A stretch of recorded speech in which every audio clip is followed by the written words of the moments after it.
There are some pretty bizarre ghost stories out there, but this one takes the cake. Well, at least in my opinion. Why? Well, this one came back from the dead to convict its own murderer. Let's find out the entire story.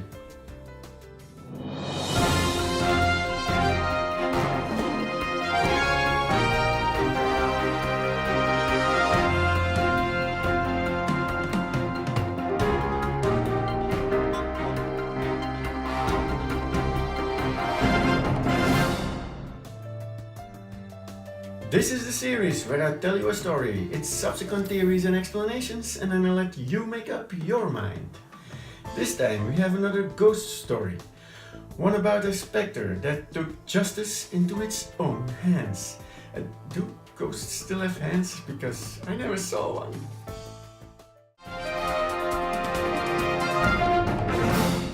Greenbrier Country, West Virginia in the US, founded in 1787 and named for the river which drains it, lying at the edge of George Washington and Jefferson Forest, and by the looks of the photos on Google, a colonial looking region that has some green pastures and blue skies, at least in the summer. Nothing hints at a possible spectre roaming its fields and streets. The perfect setting for a frightening ghost story. The story begins when a young woman called Zona, who had a child born out of wedlock, met and married a man called Edward Stribling Trout Shoe in 1896, much to the dismay of Mary Jane Heaster, her mother.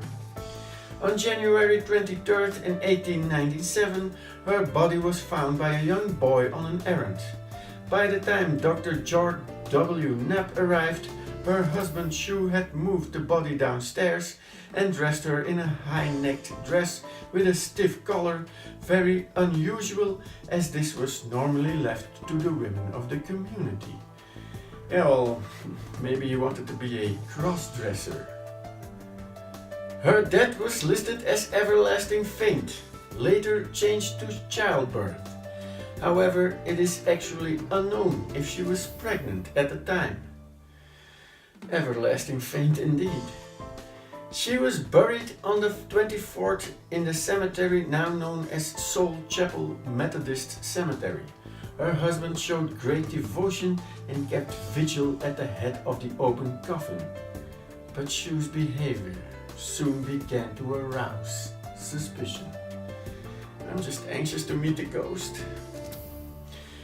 Within a month, Zona's mother started telling that she had been visited by the ghost of her own dead daughter. The ghost told her Shue was abusive and cruel and that he had killed her, snapping her neck in a violent fit of rage.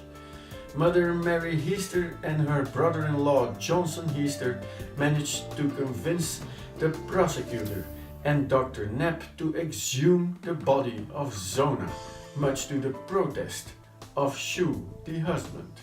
I would protest too. Exhumation on the word of a mad woman.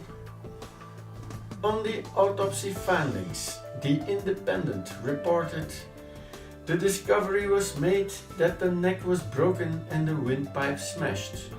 On the throat there were the marks of fingers indicating she had been choked.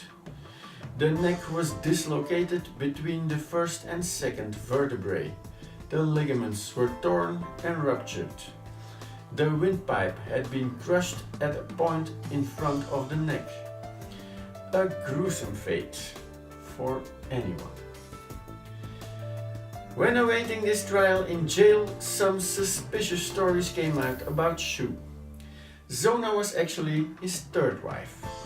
There is some controversy on the first wife, as two sources report divorce with a wife claiming abuse and a third one claims the wife died falling from a haystack. The second wife, however, is reported by all sources to have died helping Shue repairing a chimney. Suffice it to say, the cause of death was always reported as a broken neck. These murderers back then, they had no imagination. The trial was based mostly on circumstantial evidence, but it was the convincing testimony of Mary Jane Heaster, mother of the victim, and claiming she was visited by the ghost of her daughter that allegedly convinced the jury.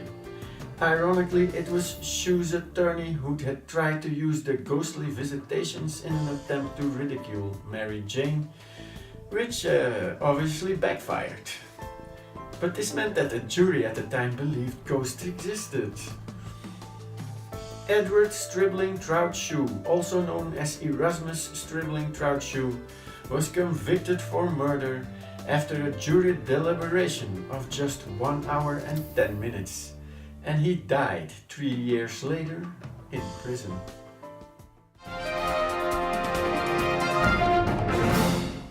What follows next is contrary to my other vids, all personal thoughts. It is of course easy to say that Mary Jane, the mother of the ghost, oh how weird is that, somehow knew either consciously or subconsciously Shu was abusive. This combined with the suspicious behavior could have convinced the prosecutor and Dr. Knapp to exhume the body. On top of that, the stories on Shu's past marriages came out before the trial, so they must have influenced the jury. What? No ghost then? However, the real question here is, was Mary Jane Heaster really visited by the ghost of her own daughter? Could it be that she was haunted by frightening nightmares fueled by her own unconscious knowledge? Or did she flat out lie about the ghost to get the body exhumed and a murder investigation opened? If I'm in a situation like that, inventing a ghost story would be the last on my list.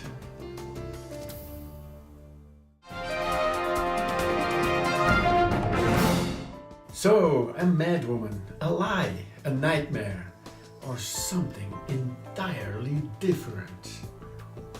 You decide. If I forgot something or you have something to add, don't hesitate to do so. If you wish to do your own research, the links in the description might be a good start. Your thoughts and opinions are much appreciated, so drop a line in the box below. Just be respectful in the comments, as there are real people with real feelings on the other side. If you enjoyed this vid, you can like, share and subscribe to my channel. And you may want to click the little bell to receive notifications. I have my Raphael Verdonk's World channel you might want to check out, and I hope to see you next time. Bye!